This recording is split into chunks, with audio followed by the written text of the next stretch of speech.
တခြားသူတွေလိုရုပ်ရှင်ရိုက်မှအောင်မြင်တာမဟုတ်ဘူး ဒီရုပ်ရှင်ရိုက်မှအောင်မြင်တာလားဆိုတဲ့မိကုန်းတွေလည်းရှိတယ်ပေါ့ စမ်းရည်မှုကဇမင်းသားမှုဇက်တပင်နဲ့တင်အောင်မြင်မှုတွေအားလုံးကိုတိမ့်ပိုက်ထားသူဖြစ်လို့ရုပ်ရှင်ရိုက်မှမဟုတ်ဘူးလို့ပြောလိုက်တဲ့စမ်းရည်မှုရဲ့ဇက်စရာ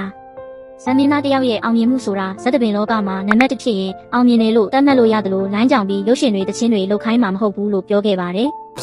ဇမင်းသားလို့ပဲအောင်မြင်ရမှာလေ စမ်းရည်မှုကိုပရိသတ်တွေစုချတဲ့ငွေတွေကိုစမ်းရည်မှုတကယ်ရရဲ့လားလို့ပရိသတ်တွေသိကျင်နေတဲ့အကြောင်းကိုလည်းဇက်စရာကဖြေရှင်းသွားခဲ့ပါတယ်သူကတော့သူ့နယ်ပယ်မှာအရင်တည်းကအောင်မြင်ပြီးသားချမ်းသာပြီးသားဖြစ်လို့စမ်းရည်မှုရဲ့စုကြီးတွေကိုယူစရာမလိုပါဘူးတဲ့ခုကစေတနာတသက်နဲ့ပြောထောင်ပေးနေတာပါလို့ဆိုပါတယ်ဒါရင်မကသေးဘူးနော်